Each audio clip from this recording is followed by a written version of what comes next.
তারা টাকার জন্য চিকিৎসা সেবা না দিয়ে যদি এটাকে দিনের মেহনত হিসেবে গ্রহণ করে, মানব সেবা হিসেবে গ্রহণ করে এবং দাওয়াতি কাজের একটা উপকরণ হিসেবে গ্রহণ করে, তাহলে ওই চিকিৎসক দুনিয়াতেও লাভবান হবে এবং আখিরাতেও লাভবান হবে।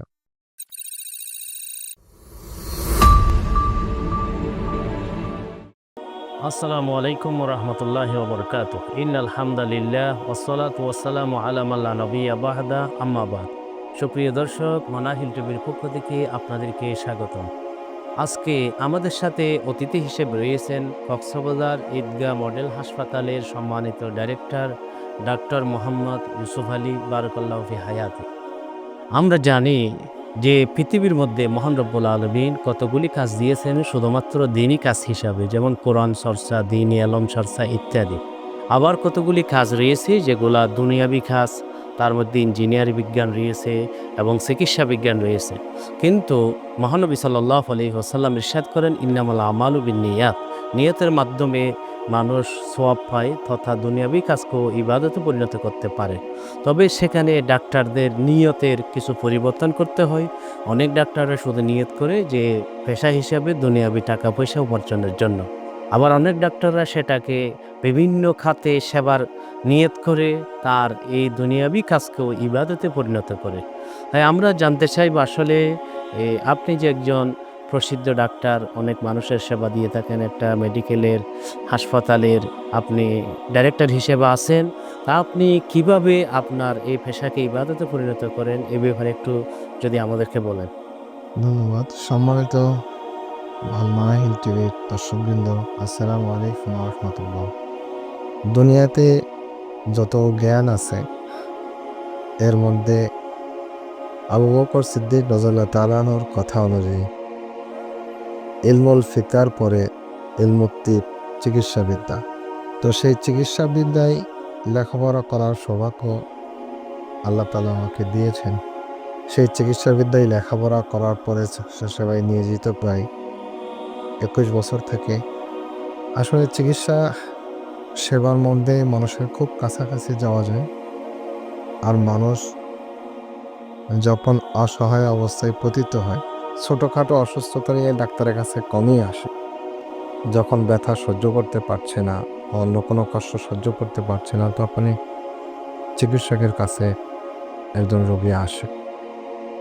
তো এখন চিকিৎসক তাকে চিকিৎসা দেন, কখনো টাকা নিয়ে বা টাকা না নিয়ে। আসলে এটা একটা সেবা, টাকা নিয়ে হোক অথবা না নিয়ে হোক। সামর্থ্য অনুযায়ী একজন চিকিৎসকের চিকিৎসা দেওয়ার জন্য কমপক্ষে এতটুকু যদি নিয়ত করে যে আমি একজন মানুষকে সেবা দেব, সেই সেবা টাকার বিনিময়ে হবে না টাকার বিনিময়ে হবে না, সেটার দিকে যদি চিন্তা না করে, তাহলে অবশ্যই আল্লাহ তাআলার পক্ষ থেকে এটা রিওয়ার্ডমেন্ট পাবে। এটা একটা সওয়াবের কাজ হবে। একজন রোগীর পাশে যতক্ষণ অবস্থান করলো, তো হাদিস অনুযায়ী তো জান্নাতে অবস্থান করার মতো। সকালে দেখলে ফেরেশতারা তার জন্য দোয়া করতে থাকবে, সন্ধ্যায় দেখলে তাকে সকাল পর্যন্ত দোয়া করতে থাকবে। এটা বড় সৌভাগ্য। আর যারা দুনিয়াবাসীর উপর দয়া করে, তা আল্লাহ তাআলা তার উপর দয়া করবে। তো সেই হিসেবে একজন চিকিৎসক যদি নিয়ত করে যে আমি মানুষকে সেবা করব, তাহলে তার অনেক সুযোগ আছে। আর রিজিকে যা আছে তা যদি সেবার নিয়ত করে, তাহলেও যা পাবে, সেবার নিয়ত না করলেও তার চেয়ে বেশি পাবে না। সেই জন্য আমি কখনোই যদি বলি যে আমি টাকার জন্য চিকিৎসা সেবা দিই না, আলহামদুলিল্লাহ, হয়তো বা কাফারা দিতে হবে না, মিথ্যা কখনোই হবে না।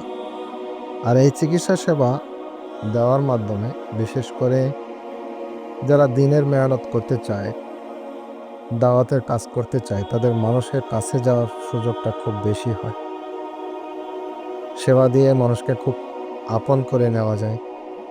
এই সেবা দেওয়ার পাশাপাশি একজন মানুষকে কোনো খারাপ অভ্যাস থেকে ফেরানোর জন্য যদি খুব দরদপূর্ণ কথা বলে উপদেশ দেয়, তাহলে দেখা যায় যে ওই রোগী ওই উপদেশটা গ্রহণ করে, তার অভ্যাস পরিবর্তন করে, স্বাস্থ্য ঠিক থাকে, আমলনামায় গুনাহ যোগ হয় না। তো সেদিক থেকে দাওয়াতের কাজের একটা সুযোগ আছে। অনেক সময় বিশেষ করে যারা দিনদার ডাক্তার, অন্ততপক্ষে বাইরে থেকে বোঝা যায় যে তিনি মুসলিম, দাঁড়িয়ে আছে, টুপি আছে, লম্বা জামা আছে, তাদের একটা সুন্দর আচরণ অনেক সময় একটা বড় দাওয়াত হিসেবে কাজ করে। এবং বিগত করোনাকালীন সময়ে আলহামদুলিল্লাহ বাংলাদেশে চিকিৎসকদের মধ্যে তাদেরকেই ফ্রন্টলাইনে দেখা গিয়েছে। যারা কখনো চেম্বার ছাড়েননি, তাদের মধ্যে অধিকাংশই হচ্ছে দিনদার মহল। যে ডাক্তাররা দিনদার ছিলেন, তারা অন্তত করোনার ভয়ে চিকিৎসা ক্ষেত্র থেকে চলে যান। তো সেই হিসেবে যারা দিনদার হিসেবে পরিচিত বা এক্সটার্নাল ফিচার দেখে মনে হয় যে তিনি দিনদার, তাদের অন্ততপক্ষে এটাকে একটা দাওয়া হিসেবে গ্রহণ করা, যে আমার আচরণ যেন একজন রোগী মুসলিম অথবা অমুসলিম যেই হোক না কেন তার উপর একটা পজিটিভ প্রভাব পড়ে। তো এইটার দ্বারা এমনকি অনেক অমুসলিম প্রভাবিত হয়ে ইসলামকে গ্রহণ করার ঘটনাও ডাক্তারদের সেবার মাধ্যমে হয়েছে, সারা দুনিয়াতে এখনো হচ্ছে। এটাও একটা দিনের বড় মেহনত বলে আমি মনে করি। তো সেই হিসেবে চিকিৎসকদের প্রতি আহ্বান, বিশেষ করে মুসলিম চিকিৎসকদের, তারা টাকার জন্য চিকিৎসা সেবা না দিয়ে যদি এটাকে দিনের মেহনত হিসেবে গ্রহণ করে, মানব সেবা হিসেবে গ্রহণ করে এবং দাওয়াতি কাজের একটা উপকরণ হিসেবে গ্রহণ করে, তাহলে ওই চিকিৎসক দুনিয়াতেও লাভবান হবে এবং আখেরাতেও লাভবান হবে। আল মানাহিল টিভিকে ধন্যবাদ জানিয়ে আমি আমার কথা শেষ করছি। আসসালামু আলাইকুম। ধন্যবাদ ডক্টর মোহাম্মদ ইউসুফ আলী সাহেব। উনি চিকিৎসা সেবা করতে গিয়ে মানুষ যে পরকাল অর্জন করতে পারে, সওয়াব অর্জন করতে পারে, সেই বিষয়টা তিনি তুলে ধরেছেন।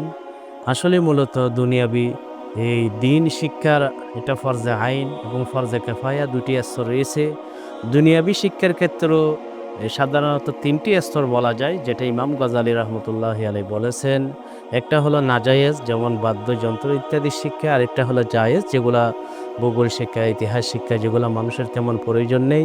আরেকটা হলো ফরজে কিফায়া, যেটা মানুষের জন্য প্রয়োজন, সমাজের জন্য প্রয়োজন, যেমন ইঞ্জিনিয়ারিং বিদ্যা বা চিকিৎসা বিদ্যা, এটাকে ফরজে কিফায়ার অন্তর্ভুক্ত করা হয়েছে।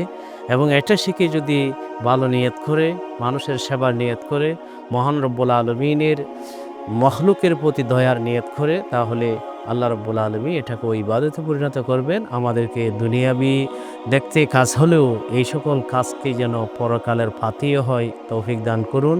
আপনাদেরকে অসংখ্য ধন্যবাদ। আসসালামু আলাইকুম ওয়া রাহমাতুল্লাহি ওয়া বারাকাতুহু।